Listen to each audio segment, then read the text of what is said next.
मंडला जिले की अजगरों की बस्ती अजगर दादर का अब इको पर्यटन के रूप में विकास होगा, जिसका कैबिनेट मंत्री संपदा उइके ने भूमि पूजन किया। देश भर से आने वाले पर्यटकों को अजगर देखने के साथ ही उन्हें बुनियादी सुविधाएं भी मिलेगी।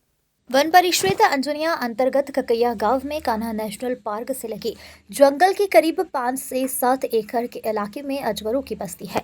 यहाँ चट्टान और गुफाओं में बड़ी संख्या में अजगर निवास करते हैं। अजगरों की इस बस्ती को अजगर दादर के नाम से जाना जाता है। यहाँ ठंड के दिनों में एक दो नहीं बल्कि दर्जनों अजगरों को धूप सेकते देखा जा सकता है, जिसे देखने के लिए न सिर्फ देश बल्कि दुनिया भर से पर्यटक यहाँ पहुँचते हैं। मंडला जिले की इस अजगर की बस्ती को दुनिया भर में पहचान दिलाने के लिए अब इसका इको पर्यटन के रूप में विकसित किया जाएगा, जिसका कैबिनेट मंत्री संपदा उइके ने भूमि पूजन किया। कैबिनेट मंत्री ने कहा कि कुदरती देन है कि कहीं पर अजगर नहीं निकलते हैं, लेकिन दादर में सैकड़ों की संख्या में अजगर निकलते हैं। ऐसे स्थान को चिन्हित कर तार फेंसिंग की जाएगी, साथ ही जहां अजगर निकलते हैं उस जगह पर फेंसिंग करने के साथ इको सेंटर बनाया जाएगा। और यहाँ पे अनुभूति के साथ साथ यहाँ पे अजगर दादर जो ये स्थान है, ककैया से लगा हुआ, पौड़ी से लगी हुई ये क्षेत्र है। ये क्षेत्र में ये कुदरती देन है कि कहीं पे अजगर नहीं निकलते, पर यहाँ पे हजारों की संख्या में अजगर निकल रहे हैं। ये हम सब लोगों का सौभाग्य है और ये धरती को मैं नमन करती हूँ जहाँ पे वन जीवों का यहाँ पे बसेरा है। तो ऐसे स्थान ये है, इसको चिन्हित करके हमारे वन विभाग के सम्मानीय अधिकारीगण और इस क्षेत्र के जनता जनार्दन के सहयोग से यहाँ पे चिन्हित किया गया। और जहाँ पे अजगर निकल रहे हैं एक पर्टिकुलर जगह है, उस जगह को आसपास फेंसिंग करेंगे। उसका आज हम लोगों ने भूमि पूजन किया है और उसको पूरा आसपास से फेंसिंग करने के साथ साथ जो सीधे आकर के लोग अजगर के पास पहुंच जाते हैं, तो उसके बारे में अजगर क्या है, इसका महत्व और अजगर कितना अच्छा है और कितना खतरनाक है, ये भी हम लोग यहाँ पे पूरा बोर्ड के माध्यम से लोगों को बताएंगे। और जो एक इको सेंटर यहाँ पे बनाया जा रहा है, उस पे जो भी टूरिस्ट यहाँ पे आएंगे, जो भी पर्यटन देख के लोग आएंगे, या बच्चे आएंगे, बूढ़े आएंगे, जवान आएंगे, महिला आएंगे, पुरुष आएंगे, जो भी आएंगे, तो उसके 10 रुपया इसका शुल्क रहेगा। उसका रख रखाव हमारे आसपास के जो हमारी समिति वाले हैं, उन्हीं लोग इसका रख रखाव करेंगे, देख रेख करेंगे। और जिस तरीका से ये पूरा क्षेत्र अजगर दादर के नाम से फेमस है, तो हमारी सबकी कोशिश रहेगी कि इसको हम डेवलप करेंगे। मंडला डीएफओ ऋषिका सिंह नेताम का कहना है कि अजगर दादर में काफी कम पर्यटक आते हैं।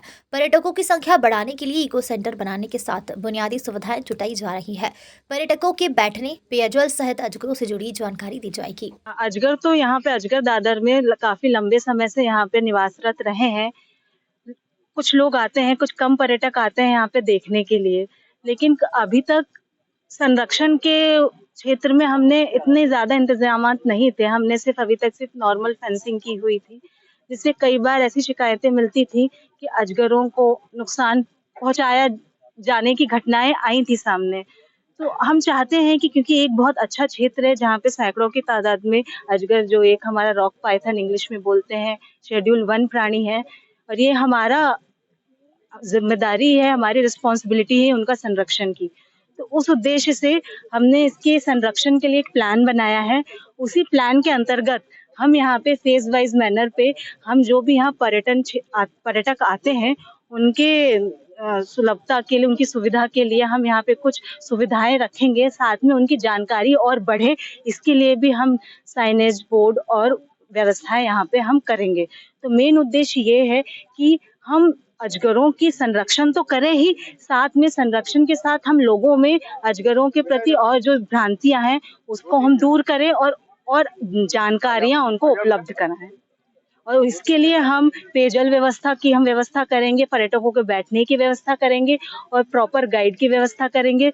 जो हमारे इको पर्यटन कमेटी के सदस्य होंगे, जो भी पर्यटक आएंगे, उनको अजगरों के बारे में पूरी जानकारियां हमारे गाँव वासी जो हैं, जो इको पर्यटक समिति के सदस्य हैं, उनके माध्यम से पर्यटकों को हम जानकारियां उपलब्ध कराएंगे। मैडम, बीच में भी एक प्रोग्राम था कि यहाँ पे वॉच टावर वगैरह बनाए जाएंगे पर्यटकों को दिखाने के लिए, क्या वो भी शामिल है? ये शामिल है, लेकिन ये एक फेज वाइज मैनर पे हम करेंगे। पहले हम सांपों के संरक्षण की व्यवस्था कर लें, जैसे वो संरक्षित हो जाते हैं, सुरक्षित हो जाते हैं, उसके बाद हम धीरे धीरे हम पर्यटकों की सुविधा के लिए वॉच टावर, मचान हो गया और बैठने की बच्चों के बैठने के लिए, लोगों के बैठने के लिए, एक विश्राम करने के लिए, बैठने के लिए जगह भी हम विकसित करेंगे यहाँ पे। मैडम, पर्यटकों की सुरक्षा की दृष्टि से क्या करेंगे? जी देखिए, पर्यटकों की सुरक्षा की दृष्टि से तो हमने पहले फेंसिंग नहीं थी, तो एक था कि हो सकता है कि अजगर से पर्यटकों से अजगरों को एक था खतरा था, वो दूर करने के लिए पहले हम एक बैरिकेड हम लगाएंगे ताकि कोई ज़्यादा नज़दीक न जाए। साथ में कोई भी पर्यटक अकेले वहाँ नहीं जाएगा। एक इको पर्यटन समिति का एक सदस्य सदैव उनके साथ रहेगा ताकि वो उनको समय-समय पे सुरक्षा के जो निर्देश हैं उनको बता सके, ताकि पर्यटक स्वयं भी सुरक्षित रहें और सांप भी सुरक्षित रहें। कार्यक्रम में अजगर दादर आए हैं सर, जो कि यहाँ पे हमको बहुत कुछ सीखने को मिलता है सर। जैसे हमको जीव जंतु को मारना नहीं चाहिए और वन संरक्षण कैसे करना चाहिए, हमें देश को जागरूक करना चाहिए, क्योंकि हम ही भविष्य हैं, हम ही देश के नागरिक हैं, ताकि हमारे पेड़ पौधे और जीव जंतु आगे के लिए बचे रहें। अजगर दादर जो है वो अजगरों के बारे में, तो यहाँ पर अजगर मिलते हैं, इसलिए इसका नाम अजगर दादर पड़ा है। तो और हमें यहाँ पे अनुभूति कार्यक्रम के लिए बुलाया गया है, जो कि हमें बताते हैं कि हमें वनों को कैसे सुरक्षित रखना चाहिए और अजगरों को हमें नहीं मारना चाहिए, और हमें अपने पेरेंट्स को, अपने माता पिता, हमें अपने सहेलियों को, भाई बहनों को, सबको जागरूक करना चाहिए कि हमें अजगरों को नहीं मारना चाहिए, वन्य जीवन संरक्षण करना चाहिए और जीव जंतुओं को नहीं मारना चाहिए, पेड़ पौधे लगाने चाहिए, वृक्षारोपण करना चाहिए। इन सब के बारे में हमें यहाँ पर बताया गया है और मोस्टली हमें अजगरों को नहीं मारना चाहिए, इसके बारे में बताया।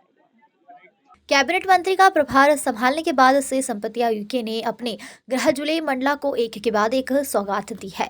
अजगर दादर में बुनियादी सुविधाएं बढ़ाने से न सिर्फ पर्यटकों की संख्या में इजाफा होगा, बल्कि रोजगार के कई अवसर भी बढ़ेंगे।